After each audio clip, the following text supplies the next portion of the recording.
Australian government policies towards Australia's First Nations people can be split into several periods of time, beginning with the Declaration of Terra Nullius to the present day and the approaching 2023 referendum. In 1770, Captain James Cook raised the British flag at Possession Island and declared Australia as Terra Nullius, followed by Captain Arthur Phillip and the First Fleet arriving in 1788 and beginning the colonisation of Australia. Despite the British Declaration of Terra Nullius, many people, including John Batman, recognized the First Nations people's land rights. In 1835, John Batman attempted to purchase land from First Nations people through a treaty, but the New South Wales governor at the time, Sir Richard Burke, disallowed this and issued a proclamation that people found in the possession of land without the authority of government would be considered trespassers, reinforcing the notion that no one owned the land prior to British colonisation. Terra nullius is a Latin phrase and it means land belonging to no one. It was also a legal concept that not just the English used, also the Portuguese and the Dutch and like the Spanish and everyone who was sailing at the time and whatnot. Like, it was a concept that meant, hey, nobody's on this land that we found. It's ours now, we're sticking a flag in it. However, it's probably not a stretch to say that the concept of terra nullius as used by the British in Australia was a creative interpretation at best and absolute bastardry at worst. Is bastardry a word? I don't know. You know what I mean. They said that nobody was in Australia because the Aboriginal people that they had met and conversed with weren't civilised and were still stuck in hunter-gatherers due to social Darwinism. The British claimed terra nullius and, as a result, claimed the land was uninhabited and occupied it for themselves. And the rest is, as they say, history.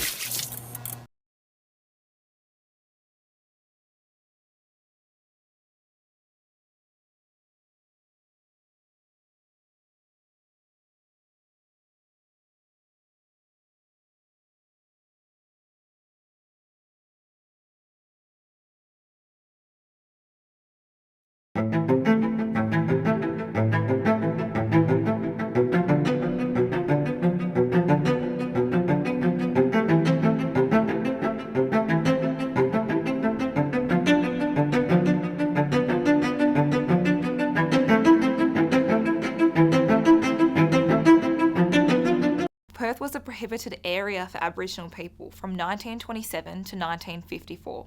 During this era, Aboriginal people lived under excruciatingly oppressive and draconian restrictions, which were marked as protection.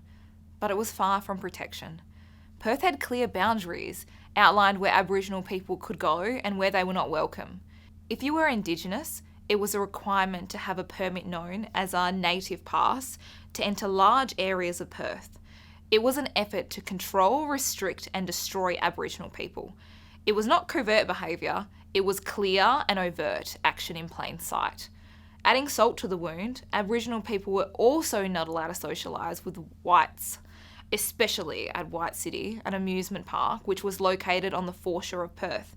These facts of our past recent history paints a picture of why reconciliation between Indigenous and non-Indigenous people is important. In 1840, a British Parliamentary Select Committee published a report on the situation of Aboriginal people living across its colonies across the world, including in Australia. The report specifically recommended that the colonies in Australia appointed protectors of Aborigines, partly due to the frontier wars between First Nations people and white settlers, resulting in massacres that would only get more organised over time, resulting in the next 2 centuries of laws that established authorities to restrict the freedoms of First Nation people for their supposed best interest that they would one day be assimilated into the white community. Each colony enacted laws independently, but for the purposes of this video, different states passing similar laws won't be mentioned. In 1869, Victoria passed the Aboriginal Protection Act, establishing the Board for the Protection of Aborigines, who were given control over where First Nations people lived and worked, as well as what was done with their wages. A list of powers that would rapidly grow by the end of the 19th century, similar to New South Wales' own Board for the Protection of Aborigines, which when they were established in 1883 did not have any legal power and were limited to areas pointed out by Premier Alex Stewart, such as the creation and management of reserves and the distribution of rations, clothing and blankets. It also provided boats and fishing equipment for coastal First Nations people and farming equipment for those who lived on inland reserves, as agricultural production was something the board saw as a civilizing activity. The list of powers would grow to include taking custody of orphan First Nations children when Western Australia passed the Aborigines Protection Act in 1886. The trend continued in 1897 when Queensland authorised the forceful relocation of any First Nations person to a reserve under the Aboriginals Protection and Restriction of the Sale of Opium Act. At the turn of the century, with the Federation of Australia, it was believed that First Nations culture would die out and that the population would assimilate into white society. First Nations peoples were barely mentioned in the Constitution, only referred to twice to leave the making of Aboriginal policy to the state and to exclude them from being counted with the rest of the population in the census, although they were counted separately. The next year, the Commonwealth Franchise Act allowed women to vote, but it specifically disqualified people of coloured races, including First Nations people, from voting, a step forward for women's suffrage and another back for racial equality. In 1905, Western Australia passed the Aborigines Act, which created the position of a Chief Protector, who became the legal guardian of every First Nations and half-caste child under the age of 16, causing for distressing scenes of children being separated from their families, who would later be known as the Stolen Generation.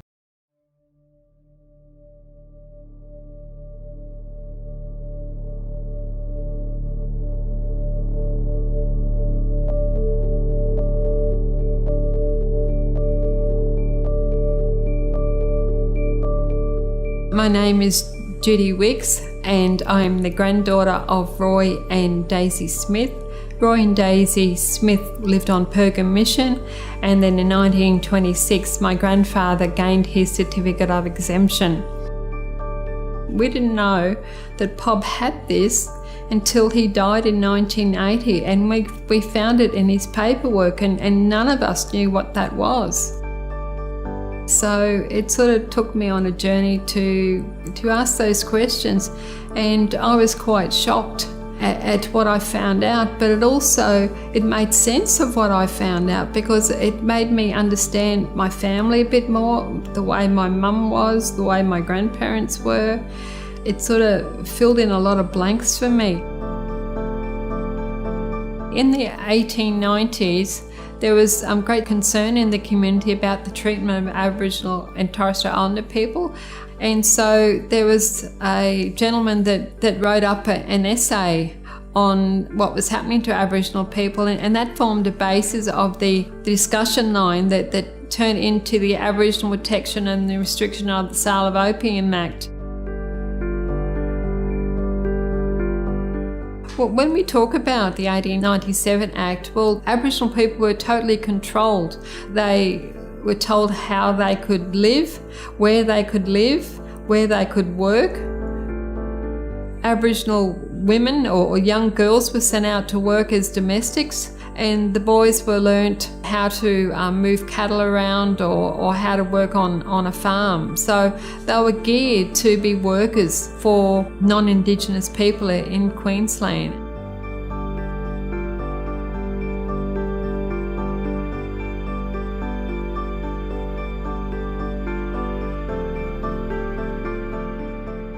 To many people, the certificate of exemption was a way out to get away from the government control and have a voice for themselves.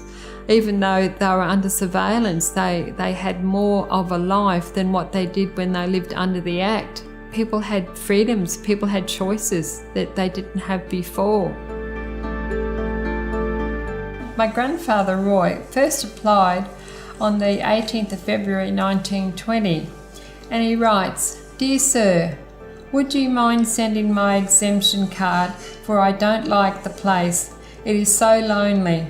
The people here hardly speak to you and they treat you like a dog. We sleep down in the paddock in a bark humpy, so I'd like to leave the place. I'm sick of it." It wasn't for another 6 years that when he finally got his exemption, it was 1926. So Pop was taken to Perga as a 13-year-old in 1914, and he got his certificate in 1926. So he spent 12 years being sent out to work. But one of the things of the certificate of exemption, you were no longer classed as an Aboriginal person, you were a non-Aboriginal person. And one of the rules were they weren't allowed to associate with other Aboriginal people. So we grew up really isolated in many ways from the community members, you know. And I couldn't understand why. An example of that is I can remember as a young girl walking with my mum down a street in Cleveland, and my mum would say to me, "Do you know who those darkies are?" And that's a horrible word, but that was the word that she grew up with. She would never go across the road and ask who they were. She would send me over, because if we associated with other Aboriginal people, well then we could be automatically sent back to the mission. And so it really gave us a different viewpoint of growing up to other Aboriginal people that grew up on the communities or the missions, you know. My grandmother wrote diaries, and she wrote about daily life. So it gave a real social history of what an Aboriginal family was doing.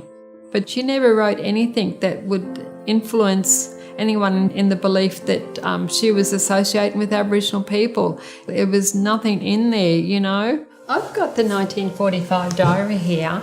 And Grandma writes, when we talk about diaries, we think of the feminine diaries we have today, and they weren't like that. They were books that you had if you're on a property. It was like a ledger type book. They were books that you wrote facts and figures down in. She wrote about daily life, but she also wrote about the political scene in the sense of Hitler died today, you know, and then the Japanese surrender. She wrote about what the town did just after the Japanese surrender. News came through at 9:15, peace being declared, and what rejoicing. But amazingly, she went on to say, I did my washing and cleaned out the kitchen. So this fantastic news of the war coming through was just part of the daily life that she was living at the time. 3 of those diaries were when they were living out in the country, and they would be doing all the things that you do on property. And then the last 3 diaries was about when they lived in Brisbane. So it was the contrast just in those 6 diaries and how their life would change from during the war and after the war. So it gave a real social history of what an Aboriginal family was doing. And I remember showing them to one of my supervisors, who's a historian, and she said to me about those diaries, said that they're gold, Judy, you know, that not only are they beautifully written, but it also was written by an Aboriginal woman, not a non-Aboriginal person. So the journeys was really a social history of someone's life in the 1940s, which I think is a rare thing for today. It really is a stark reminder that how strict the government rules were. They didn't want to go back to the mission or the reserve that they were on. So a lot of people lived in fear. It stopped a lot of people, you know, interacting, and that's why today we have a lot of people looking for family. It's because of the certificate of exemption, because in essence the government took away their identity of who they were. They were no longer Aboriginal people.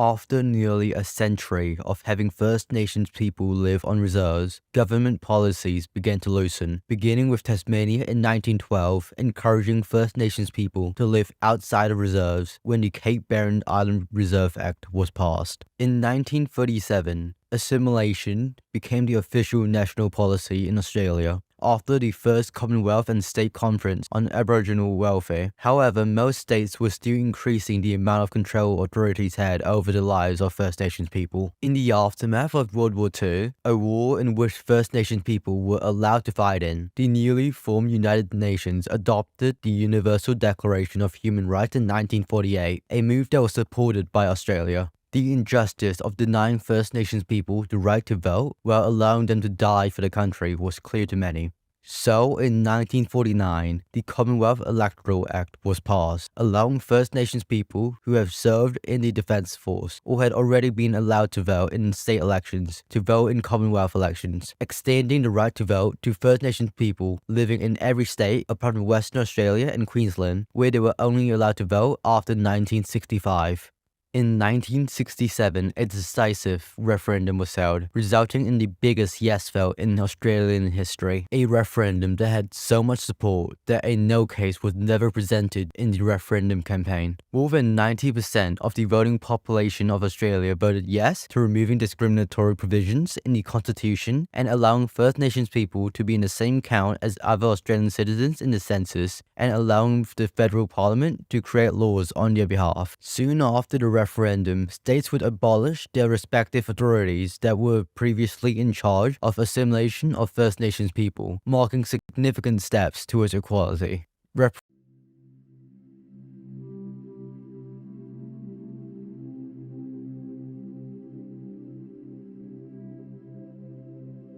In 1869, the Aboriginal Protection Act was established. This was the start of more than a century of policies and disagreements over the rights and freedoms of Indigenous Australians. This act allowed the local government to regulate Aboriginal people's lives. The protection policy gave the power to the Central Board for the Protection of Aborigines to control everything from housing, employment, relationships, and everyday life. At the end of the 19th and first half of the 20th century, it was commonly thought that Indigenous Australians would eventually die out. This was until the government saw the growing population of so-called half-caste, a term which is now considered derogatory, meaning a person of different backgrounds. They eventually decided to take the approach of assimilation. Assimilation is taking on the traits of the dominant culture to such a degree that the assimilating groups become socially indistinguishable from other members of the society. In this context, assimilation is dehumanizing and disregarding of cultural differences. This approach had the mindset to let all of the full-blood Aboriginals die out and try and encourage the so-called half-caste to assimilate into white culture. White Australians believed they were fundamentally higher or better than Aboriginals. This belief was rooted in white superiority, which is the belief that people of darker skin colour were inferior to those of lighter complexion. Assimilation assumed that Aboriginals could live like white Australians if they decided to live more like Europeans, adopting their customs and way of life. This discrimination wasn't based on skin colour, but rather directly targeting Aboriginal way of life. It was direct oppression to make a European way of living seem superior, ruled out any option of people deciding if they wanted to transition to this new way of life. This idea that the Western culture was superior nowadays has a name: Eurocentrism, a worldview that is centered on Western civilization, or a biased view that favors it over non-Western civilizations.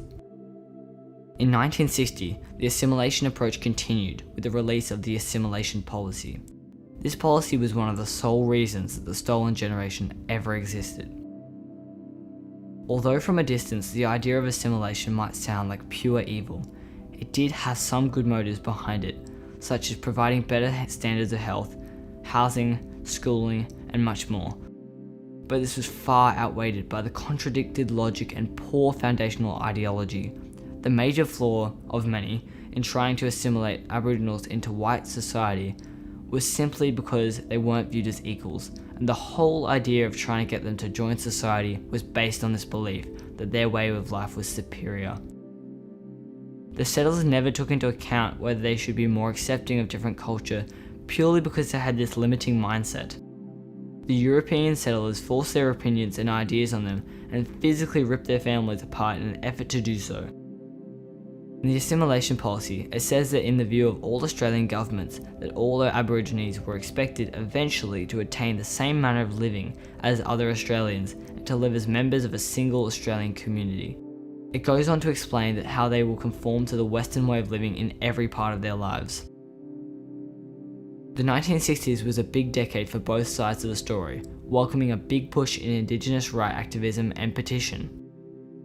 The pressure to fix the policies of assimilation grew immensely. The increasing awareness of injustice and oppression to the Aboriginal community made people question the ideology of white superiority that had been completely ignored.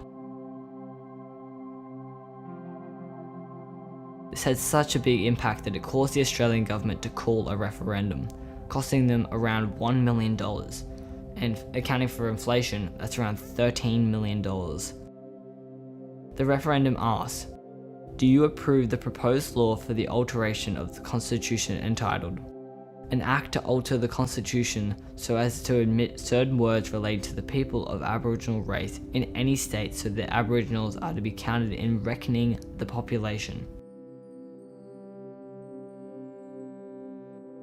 The vote ended up being almost a staggering 91% in favour of yes. The referendum gave Indigenous people some of the rights they deserve, like social security, wage equality, and more. Although it may seem as though we have finally reached a place where Indigenous Australians have equal rights, there is still ongoing discrimination and problems faced in the real world.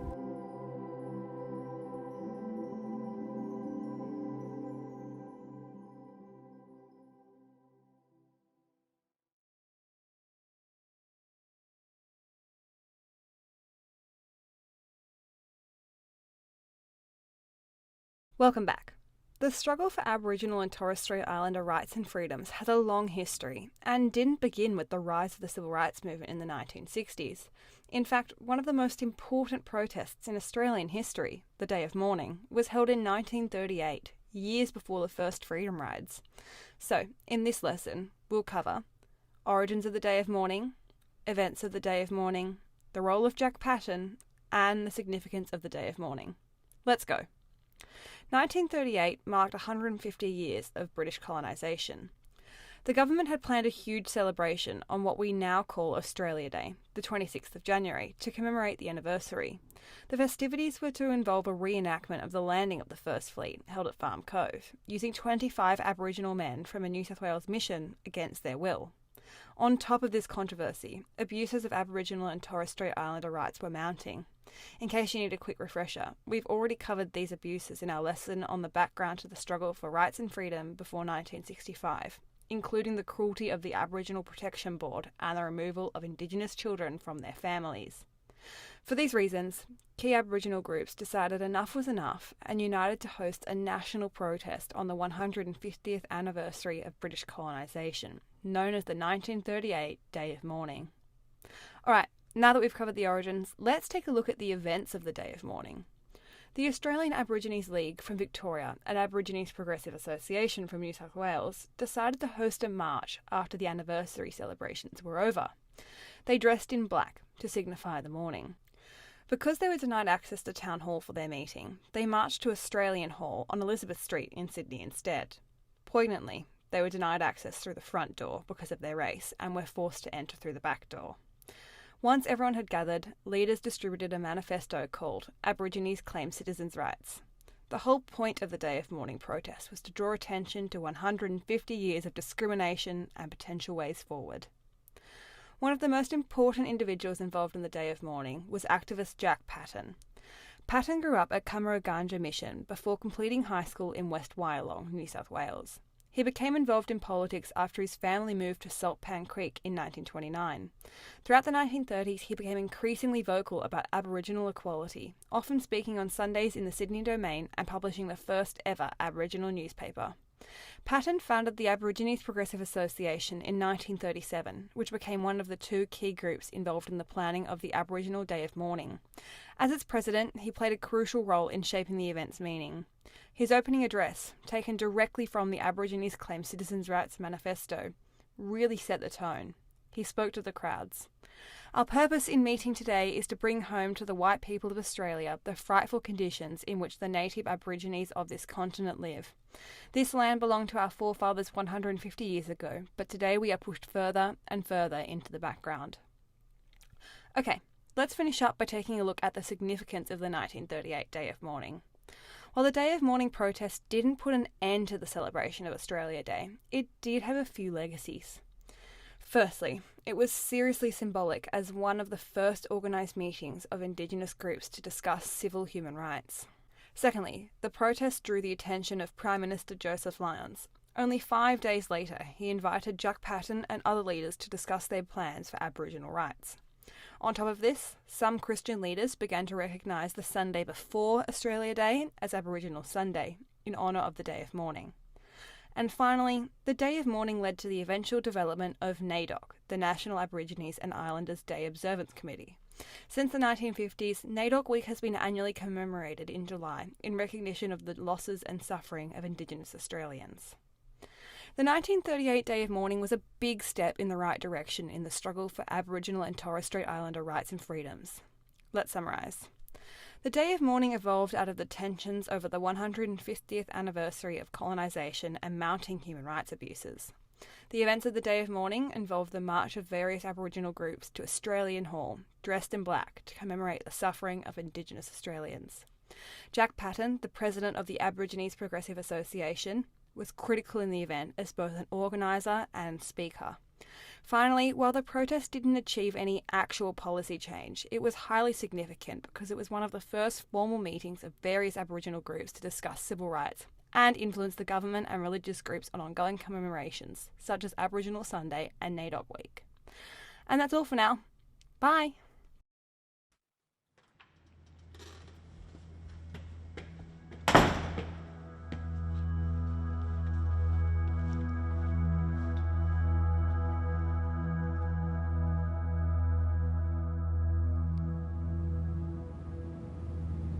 We, representing the Aborigines of Australia, assembled in the conference at the Australian Hall, Sydney, on the 26th day of January 1938, this being the 150th anniversary of the white man's seizure of our country, hereby make protest against the callous treatment of our people by the white men during the past 150 years. And we appeal to the Australian nation of today to make new laws for the education and care of Aborigines. And we ask for a new policy which will raise our people to full citizen status and equality within the community. It was a simple call for equality, but when this declaration was first written almost a century ago, it was radical.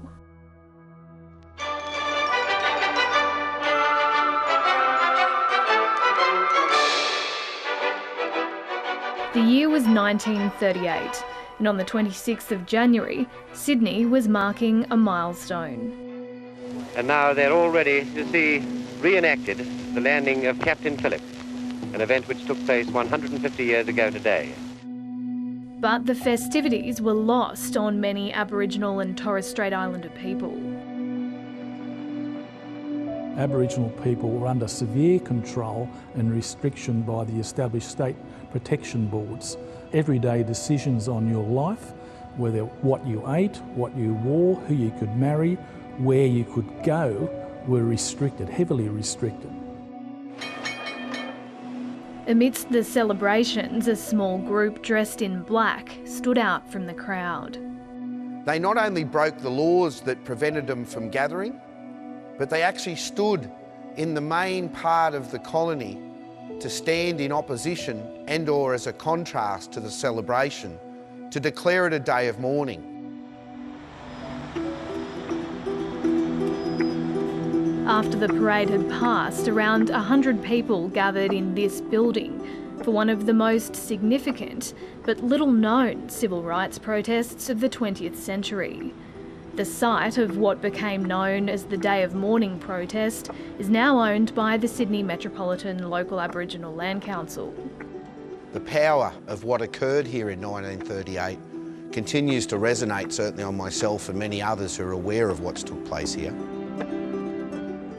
The group called out the appalling living conditions on Aboriginal missions and reserves and demanded full citizenship and equality. You know, there were so many of them that turned up, and they at great risk to themselves, you know, risking arrest. You know, these are Aborigines free roaming. Suzanne Ingram's grandmother, Louisa Ingram, was part of the protest and was captured in this iconic image. I just have a very distinct memory sitting on the couch in the lounge room, and the photo was always there. Suzanne has fought to preserve the legacy of the quietly strong Wiradjuri woman widely known as Mrs. Ingram. She had 11 children. My mother's the middle. My relationship with her was very close. I was very fortunate to have had her. Annie Druitt's grandmother, Pearl Gibbs, helped organise the Day of Mourning protest. She describes her ancestor as a great communicator with a fighting spirit. If Aboriginal people were excluded from schools, from work health and safety, from hospitals, from the whole like, she was noticing that, and that's what she was agitating for, along with all the other protesters out there. Pearl Gibbs was later instrumental in the 1967 referendum, which saw Aboriginal people counted in the national census. So there's a stamina, there's a determinism, there's a, wow, how to make it better. What is really heartbreaking is that we're still here 85 years later having similar conversations. There's not enough people in this country, black or white, who really know their history. John Maynard has dedicated much of his life to preserving Aboriginal history, a career inspired by his grandfather, Fred Maynard.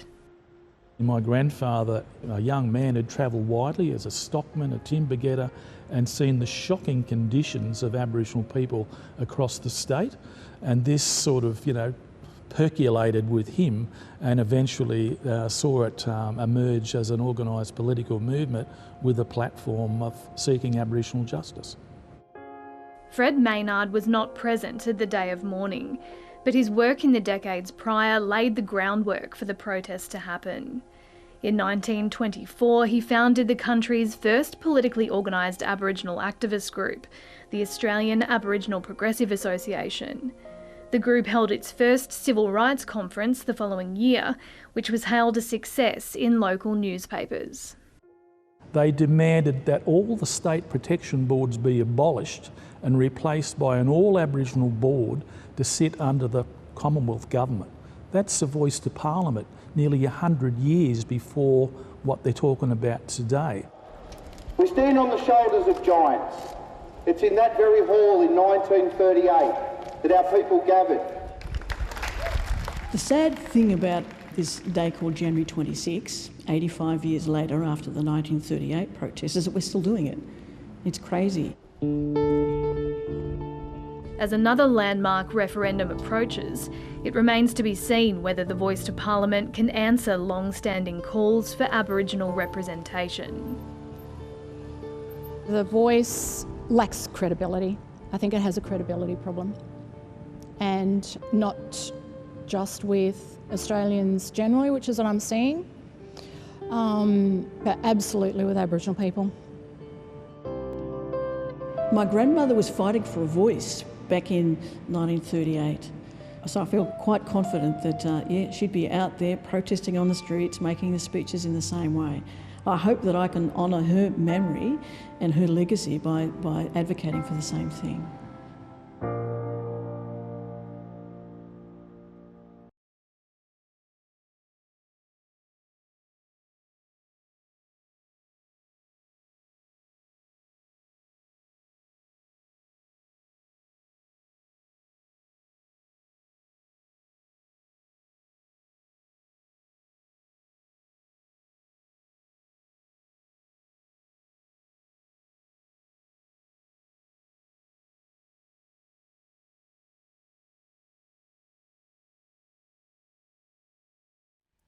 So today I announce that the Commonwealth is investing $378.6 million in a new scheme for the stolen generations, for survivors who were removed as children from their families in former Commonwealth territories, the Northern Territory, the Jervis Bay Territory, and here in the ACT, the Australian Capital Territory. The scheme will involve a one-off payment in recognition of the harm caused by forced removal, and it will give each survivor the opportunity to, should they wish, tell their story and receive an individual apology. Reparations would officially begin in 1972 when the Labour Party made First Nation land rights part of its policies during its successful federal election campaign. This was followed by the passing of the Racial Discrimination Act in 1975, making it unlawful to discriminate on the basis of race, colour, descent, or national or ethnic origin, a stride towards equality for all people of colour, including First Nations people. Continuing the push for reparations, the Aboriginal Land Rights Northern Territory Act was passed in 1976 by a federal parliament with bipartisan support, which was the first legislation in Australia that allowed First Nations people to claim land titles if the traditional association could be proven, resulting in Uluru being handed back to its traditional owners, the Anangu people, in 1985. Then, in 1992, the infamous doctrine of terra nullius was overturned by the High Court in the Mabo v Queensland case. The decision recognized the native title right of First Nations people and paved the way for the Native Title Act to be passed in 1993, leading to successful native title claims across the country.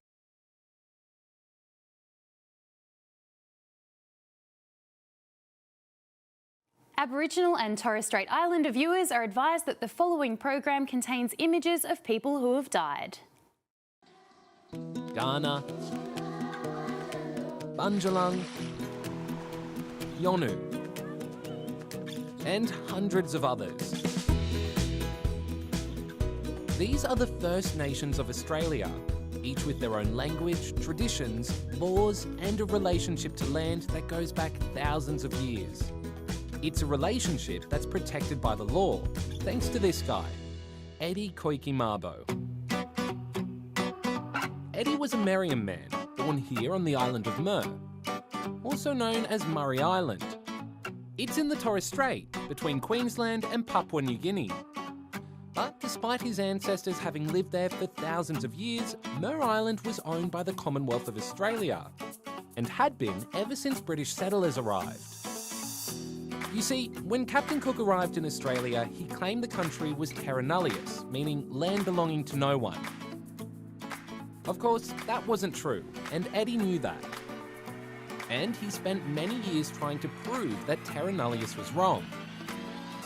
In the 80s, he and some fellow Murray Islanders, including his wife Benita, took their case to the highest court in Australia. And on the 3rd of June 1992, the High Court made its decision. The High Court has recognised there were people here and their descendants have rights. Sadly, Eddie didn't get to see his victory. He died just 5 months earlier. But the impact the Mabo decision had is still felt today. You see, it didn't just affect Meriam people. It meant other Indigenous people could claim native title too. So what is native title? Native title recognises Aboriginal and Torres Strait Islanders' rights and interests in relation to land and waters. That includes things like rights to fish, hunt and practice ceremonies. Native title can't be claimed over private property, or areas with public buildings like schools and hospitals. And to claim native title, people have to be able to prove that their ancestors occupied the area before European arrival, and continue to practice their culture there. Since the Mabo decision, there have been thousands of native title claims. The Noongar people in Western Australia, Narrandjeri people in South Australia, and the Aboriginal peoples of the Wimmera region in Victoria are just a few of the groups who have been granted native title. Many more are still waiting for a decision. And earlier this month, the Naliwuru and Ningali people in the Northern Territory were given $2.5 million by the Territory government because the court ruled that their native title had been unfairly taken away when the area was developed. It's the first time the highest court in Australia has put a dollar value on the loss of land and its emotional impact on Indigenous people. And a lot of people say it's a big step forward on the path towards reconciliation.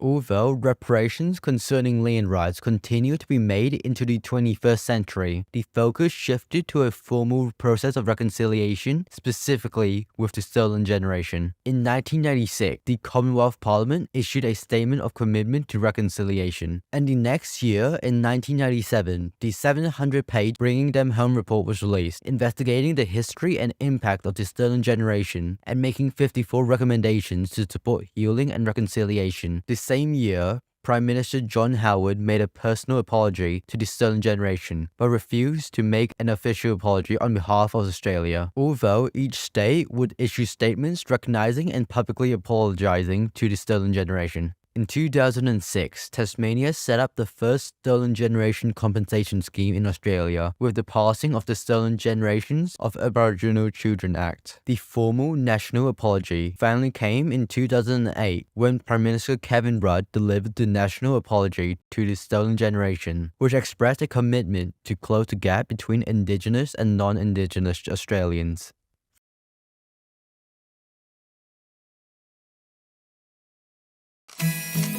On the 16th of August 1975, this famous photo was taken. It shows the former Prime Minister Gough Whitlam pouring sand into the hand of Aboriginal leader Vincent Lingiari, a simple gesture that symbolised handing the land at Wave Hill in the Northern Territory back to the Gurindji people. But the journey to get there was far from simple. It started back in the 1960s. At the time, Wave Hill was the biggest cattle station in the world, controlled by British landowner Lord Vestey. The Gurindji people, who had lived on the land for generations, worked for Vestey. But they weren't paid fairly, and conditions were tough. The station's 100 Aboriginal stockmen, with their 100 dependents, are camped in the dry bed of the Victoria River, with little shade from 90-degree heat, dust and flies. Eventually, Gurindji leader Vincent Lingiari said it was time to act. And I said, well, what was before the Vestey born and I born? I said, that was the blackfella country. So, on August 23rd, 1966, Mr. Lingiari and his fellow Aboriginal workers went on strike. It became known as the Wave Hill Walk-Off. They moved their camp away from the Wave Hill station to a sacred site called Dagaragu on Wattie Creek. They wanted to set up their own cattle station and said they wouldn't move until their land was returned to them. For years, petitions and negotiations went on between the Gurindji people, the NT administration and the Australian government in Canberra. 31, 32, 33. Well, it's basic justice that their land is recognised. Equal rights! We got equal! As the news spread across the country, thousands of Aussies joined the campaign, including the leader of the Labor Party, Gough Whitlam, who made this promise during his 1972 election campaign. We will legislate to give Aborigines land rights. Not just because their case is beyond argument, but because all of us as Australians are diminished, while the Aborigines are denied their rightful place in this nation. Later that year, Gough Whitlam became Prime Minister. From little things, big things grow. From little things, big things grow. But it wasn't until 1975, 9 years after the Wave Hill Walk-Off started, that he followed through with his promise. 8 years went by, 8 long years of waiting, to one day a tall stranger appeared in the land. And he came with lawyers, and he came with great ceremony. I solemnly hand to you these deeds as proof in Australian law that these lands belong to the Gurindji people. And through Vincent's fingers poured a handful of sand. From little things, big things. 50 years on, and the Wave Hill Walk-Off is seen as a pivotal moment in Australia's history. It led to significant legal and social changes for First Nations people, which is something many agree is worth celebrating.